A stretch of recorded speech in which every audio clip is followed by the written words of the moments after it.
God is my witness. I thought turkeys could fly. We were on the brink! That's what she said. Bazinga. It's gonna be legend. Wait for it. Jerry. Cool. Allez, c'est parti, on se détend, on est là pour rigoler. Après 2 ans à mûrir le projet, c'est rigolo, c'est parti pour le pilote. Le premier épisode, le whatever ce que vous voulez que ce soit, je vous ai fait voter pour la première série à l'honneur. Et si j'ai longtemps cru que ce serait Cheers, par logique, par attrait des acteurs connus, du sujet, beaucoup plus familial peut-être, on tombe sur une série qui n'est pas moins intéressante, qui n'est pas moins culte, peut-être un peu plus clivante, qui est MASH. Voilà, c'est une série qui est culte outre-Atlantique, surtout, et qui aura pendant toute son existence réussi à allier l'humour potache à des messages plus graves, voire même très très graves. En même temps, c'est un peu normal pour une série qui se passe en pleine guerre. On verra par la suite. Bon je pense que on est prêt, c'est rigolo, saison 1, épisode 0, voilà, on refait le MASH, c'est parti.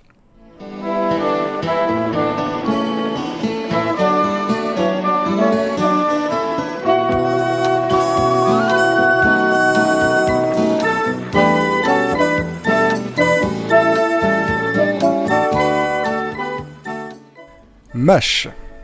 M-A-S-H, tout en majuscule, avec des petites étoiles au milieu. En fait, MASH, c'est un terme militaire américain qui veut dire Mobile Army Surgical Hospital. Donc voilà, une armée de chirurgiens mobiles, si vous voulez l'acronyme. C'est une série télé, non, sérieux, qui a duré 11 saisons.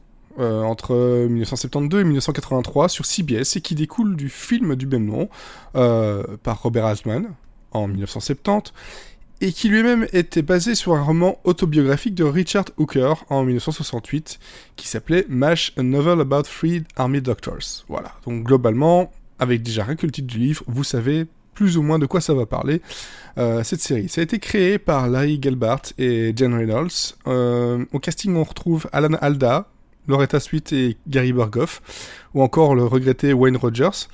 Et pour le pitch, car il faut bien que je vous en parle avant de rentrer dans les détails croustillants, le vif du sujet, on nous propose de suivre le quotidien des femmes et des hommes de la 4077e même compagnie du MASH, située à, excusez-moi, c'est très difficile, Wejongbu, en Corée du Sud. J'espère que je l'ai bien dit, pendant le conflit du même nom, la guerre de Corée, mais pas que. Mais ça, on le verra un peu plus tard. On est sur un format de 24 minutes par épisode, avec pas moins de 251 épisodes, et un final qui dure 2h30. On excusera du peu.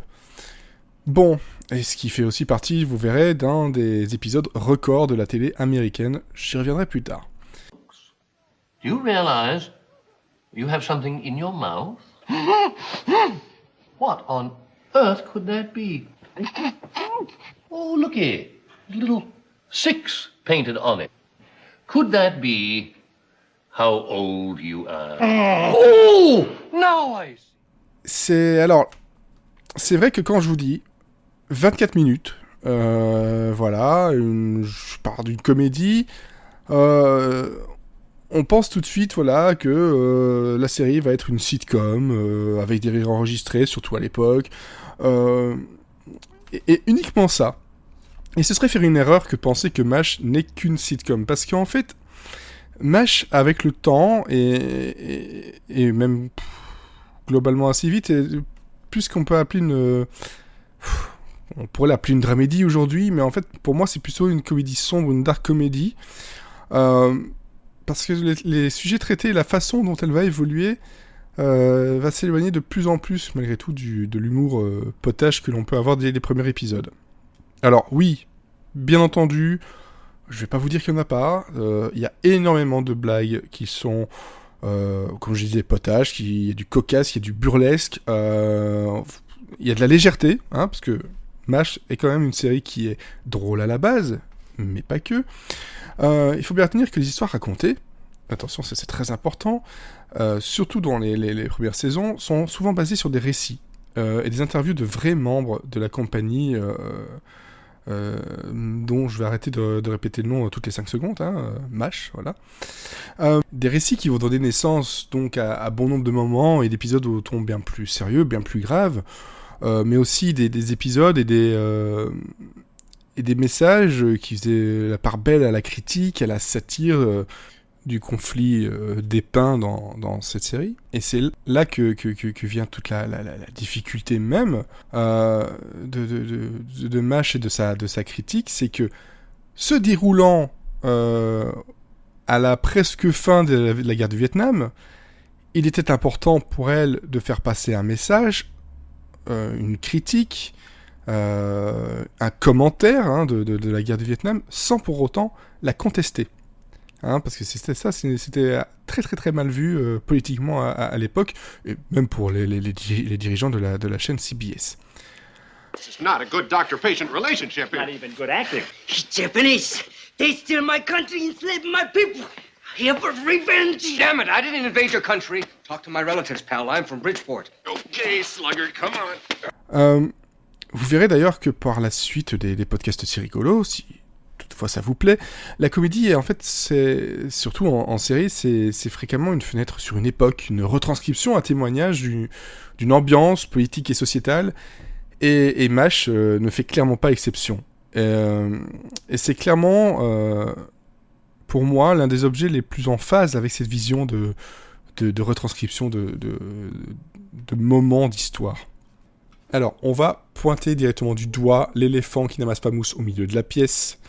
Oui, on est bien devant une série des 70s et des 80s, avec un grain, une couleur, une image inimitable, on va dire ça comme ça, et le genre de choses qui risquent de déjà coincer pour certaines personnes, mais je vous rappelle quand même qu'on est dans la guerre de Corée et du Vietnam, donc vous attendez pas non plus à des effets de fou, bien entendu. Et aussi, la VF est plutôt à proscrire, pas par rapport au jeu des acteurs, mais plus par rapport à l'adaptation qui, si dans les gags, ça peut passer, dans d'autres critiques plus incisives et des moments plus tendus, ça passera moins bien en général. Voilà, comme ça vous le savez, les deux sont disponibles, vous les trouvez facilement en DVD, en tout cas pour la légalité. Il faut savoir que MASH est une série qui a eu un pilote, un épisode 0 et un épisode 1. Jusque-là, merci Sherlock, c'est très logique. Mais si je sépare bien les deux, c'est que le pilote, s'il installe bien l'ambiance, les lieux, quelques personnages, je le trouve bien moins réussi que le premier épisode par rapport à sa rythmique, son incisivité. C'est des éléments qui sont très très très importants dans MASH, et qui dès le deuxième, donc le premier et le deuxième épisode de la saison 1, se montrent beaucoup plus réussis. Au fil des épisodes, on va aussi apprendre à apprécier le trio majeur qui si on a l'impression d'avoir des gamins, des adolescents devant nous, c'est trois chirurgiens de l'armée qui ne sont pas moins talentueux qu'irrévérencieux. Et c'est le genre de choses qui posent pas souvent problème dans l'armée, ça, vous pouvez vous en rendre compte. Mais c'est surtout une rythmique et une dynamique qui va se créer entre toutes les couches de l'armée, entre toutes les catégories de soldats, de chirurgiens, qui en fait va très vite faire penser à une série qui aurait pu se passer dans un bureau, à la bureaucratie la plus simple. Et les créateurs ne s'en cachent absolument pas. MASH est avant tout une série qui parle de guerre, mais aussi de bureaucratie. Alors, c'est une série qui... je dois aussi bien avouer quelque chose, c'est que si au moment de la découvrir, moi, parce que bon, j'ai beau avoir 35 ans, je ne suis pas né au moment, je suis né au moment où elle s'arrêtait, je ne suis pas né au moment où elle était diffusée, donc je l'ai découverte bien plus tard, je l'ai découverte au moment où MASH avait déjà son statut culte. Si ça n'avait pas été un objet de culte à ce point-là, des soldats chirurgiens pendant la guerre du Vietnam-Corée, un peu façon les bidas, c'est pas le genre de choses que j'aurais regardé tout de suite. Mais bon, quand on aime les comédies, il faut un peu voir ce qui se fait, ce qui s'est fait. Et je ne regrette absolument pas. Surtout que maintenant, ici, j'ai revu quand même pas mal d'épisodes. J'ai revu 4 saisons et quelques autres épisodes par-ci et par-là pour ce podcast. La sensation que j'ai eue la première fois est directement revenue.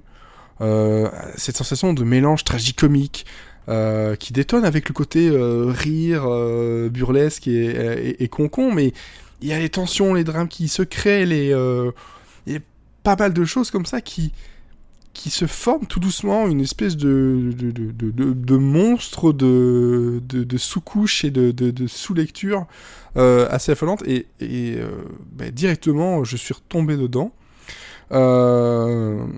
Malheureusement, le pilote ne réussit pas cette accroche-là, donc je vous préviens.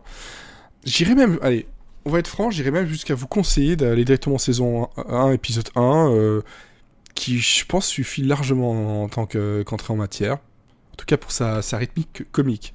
Pas encore pour son côté plus tragique.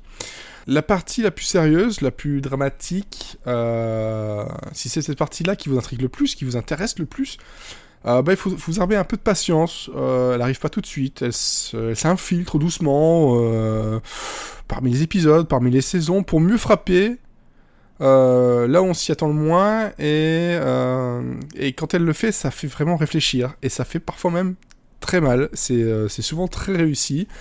Mais bon, bien sûr, rien de tel pour faire réagir qu'une baffe précédée d'une bonne blague. Non ? Vous pensez pas ? En tout cas, moi, c'est ce que je pense. C'est une série Image qui nous offre des épisodes très personnels. C'est d'ailleurs l'épisode que je préfère, où en général c'est raconté un peu comme une lettre écrite à un proche. C'est des moments qui renforcent l'aspect des personnages, l'importance des personnages, le côté choral de la série, le character driven, comme on dit, de la série, qui pour moi est la force principale du show. Et c'est cette force qui appuiera vraiment le regard questionnant de la série, hein, le côté très personnel et très questionnant.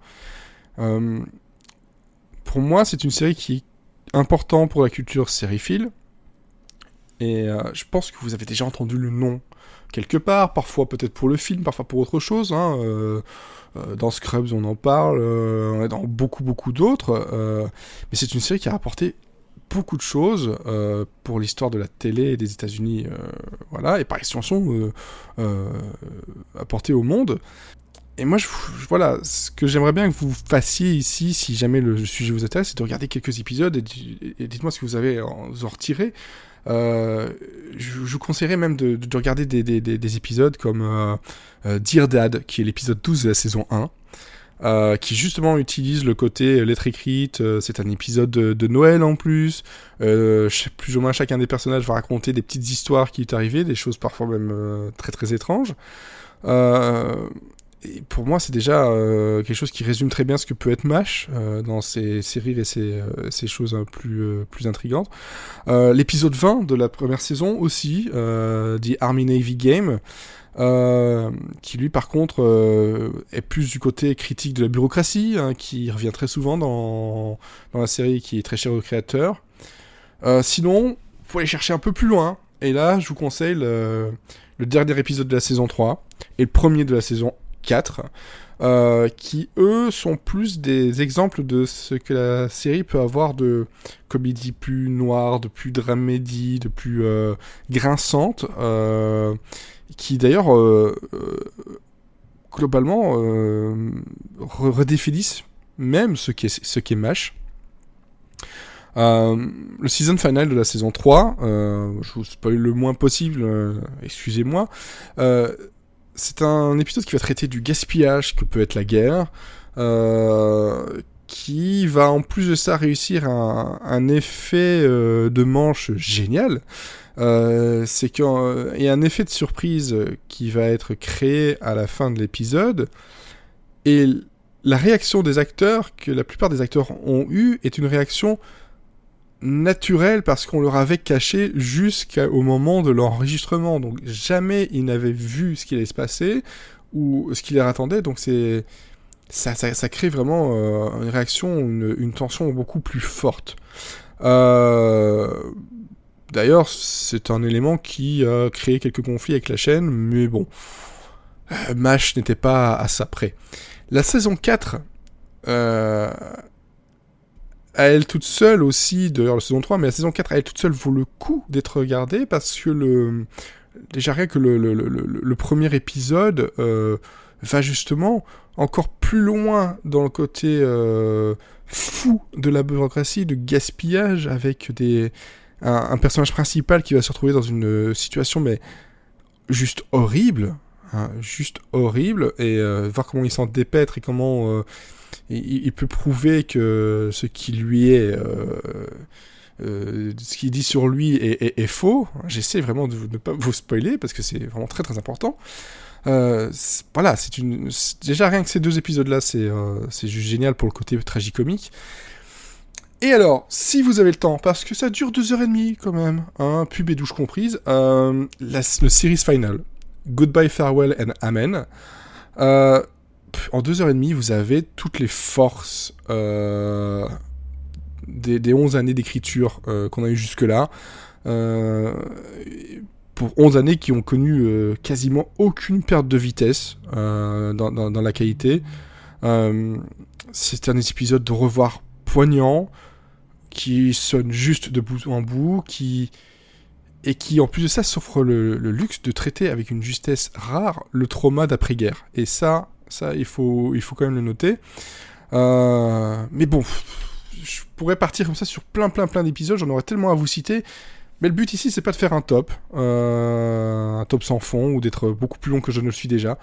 Donc voilà, ça, pour moi, c'est ce qui est important dans MASH. Oh, God. No.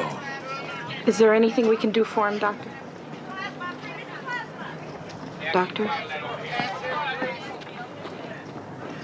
He wasn't even a soldier. He was a musician. Alors, je sais que ce que vous aimez aussi, c'est les petits fun facts, les petites anecdotes. J'en ai pris quelques-unes parce qu'il y en a plein sur MASH, comme pour pas mal d'autres séries. Voilà. Voici un petit florilège de fun facts à se mettre sous la dent afin de briller en soirée et de manger des Ferrero Rocher aux frais de l'ambassadeur. MASH, ça reste encore à l'heure actuelle l'un des plus gros succès télé de tous les temps. L'épisode final, donc, dont je viens juste de parler, qui a été diffusé le 28 février 1983, a tout de même rassemblé, excusez du peu, pas moins de 106 millions de téléspectateurs et fait 77% de part de marché, ce qui est énorme. A contrario, la première saison était quant à elle la plus mauvaise en termes d'audience, comme quoi, au bout de 11 saisons, on peut bien se rattraper. C'est seulement après 27 ans que le record a été battu par le Super Bowl de 2010, avec 106,5 millions. Donc c'est un record battu, mais pas non plus explosé, hein, et c'était un événement sportif en plus. Donc hein, voilà, et c'est une autre période. Je sais pas si personnellement j'accepte cette victoire. Bref, à titre de comparaison, 10 ans après, Cheers, que vous n'avez pas voulu mais vous allez avoir, faisait 80,4 millions pour son dernier épisode, et Friends, qui, lui, encore 10 ans plus tard, faisait un peu plus de 52,5 millions. Bon, je sais, c'est une autre époque, il y avait moins de chaînes, et quand même, il faut retenir, 106 millions de personnes, c'est pas rien. Le thème de MASH, le générique, c'est une version instrumentale de la chanson qui s'appelle Suicide is Painless, hein, donc le suicide est sans douleur, qui a été composée par Johnny Mandel pour le film de base de Robert Altman, dont les paroles, qu'on n'entendra pas ici dans la série, ont été écrites par le fils du réalisateur, Mike Altman, qui était alors âgé de 14 ans. C'est une musique très mélancolique, dont les paroles, si vous cherchez un peu sur internet, sont d'une triste justesse, en fait, et sont très très très proches des thèmes abordés. En tout cas, pour un gamin de 14 ans, c'est du beau boulot. Alors, autre chose qu'il faut savoir, parce qu'on parlait que c'était une 24 minutes, c'était une sitcom, les créateurs dès le départ ont pas voulu vraiment coller cette étiquette-là, ils ont insisté pour ne pas avoir de rire enregistré. qui à l'époque était quasi incontournable. Hein. Maintenant, ça passerait, et il y a des comédies qui n'ont pas les rires enregistrés. CBS n'était pas pour, et ils ont fini par trouver un compromis, où en fait ils laissaient la possibilité aux réalisateurs, aux monteurs, de n'en mettre qu'au moment opportun, ce qui fait que les scènes d'opération chirurgicales n'en ont pas du tout. Et que même certains épisodes réussissent le tour de force de ne pas en utiliser du tout. D'ailleurs, plus tard, la piste sonore, au moment de la vente à l'international, en DVD, etc., a purement et simplement été coupée, parce que pour éviter qu'elle soit trop remarquée. Donc ça, c'est ce qui permet d'avoir une vision des créateurs beaucoup plus proche. Elle fut quand même, malgré tout, l'une des premières séries humoristiques à ne pas utiliser systématiquement ces pistes qui dérangent tellement de monde dans le genre comique. Alors, autre chose, quand Wayne Rogers, le capitaine John McIntyre dans la série, est parti la production en fait a voulu le poursuivre en justice pour rupture de contrat, ça ne se faisait pas. Et finalement, ils ont été obligés d'abandonner toutes leurs plaintes, parce qu'en fait, l'acteur n'avait jamais signé de contrat. Tout simplement. Alors, comment, en autant d'années, avec autant de fric, on arrive à ne pas remarquer qu'un acteur a oublié de signer le contrat ou ne l'a pas fait volontairement. Je ne sais pas si aujourd'hui ça se passerait encore comme ça. Lors du tournage du final, qui est en fait l'épisode 16 de la saison 11, c'est l'épisode final de la série, mais ce n'est pas le dernier épisode qui a été tourné, parce que le dernier épisode qui a été tourné, c'était le 15e, donc l'avant-dernier. Vous suivez ? C'est bon. Tous les épisodes, il faut savoir, quand on les voyait en extérieur, c'était tourné en Californie, dans un ranch. Au moment du tournage, en fait, il y a un énorme incendie qui a ravagé complètement le lieu. On a dû tout reconstruire. Ça a forcé le tournage de l'épisode 15 en intérieur uniquement, de le faire passer de nuit. Voilà, ils ont été obligés de trouver un peu des solutions. Et ça a permis aussi, la chaîne a aussi offert 30 minutes de plus au dernier épisode, justement en contrepartie. Comme quoi, un incendie peut apporter des choses assez sympathiques, finalement. Il faut aussi, pour ceux qui s'intéressent, noter que c'est une série qui a remporté pas moins de 54 prix, dont 8 Golden Globes, et dont une dizaine juste pour le comédien Alan Alda. Et c'est une série qui fut nommée 153 fois. Voilà, encore une fois, excusez du peu. Et si vous aimez un peu les guests, avoir du name dropping, des noms un peu sympas, il faut savoir qu'il y a pas mal de personnes qui ont fait des débuts, qui ont fait des apparitions, comme par exemple Ron Howard, Leslie Nielsen, Patrick Swayze, John Ritter, que vous connaissez sans doute aussi, Laurence Fishburne, Pat Morita, Ed Begley Jr. et Rita Wilson. Entre autres, c'est ce qui est quand même déjà pas mal. You want to see agitated? I can be aggravated, infuriated, frustrated, vexated, and irritated. Maybe Hawkeye and I should talk alone for a while. Ouf, voilà, c'est rigolo, épisode 0, spécial MASH, on refait le MASH. C'est terminé, j'espère que ça vous a plu, que ça vous a intéressé, que je n'ai pas non plus omis de trop grosses choses. Si vous connaissez déjà la série, je m'en excuse, de toute façon j'avais prévenu, c'était pas d'exclusivité, c'était juste vous partager ma passion pour les comédies, et cette comédie en particulier. N'hésitez pas à mettre des commentaires, à partager, à mettre des pouces, des votes, des likes, tout ce que vous voulez. Et si vous avez des questions, n'hésitez pas à venir directement me les poser. Je me ferai un plaisir de vous répondre, que ce soit sur Twitter, sur Facebook, par mail, en direct message ou quoi que ce soit. Voilà. Je vous dis à la prochaine pour un autre épisode dont je ne connais pas encore tout à fait, même si j'ai un doute, le sujet. Ciao. Pretty good. Pretty good.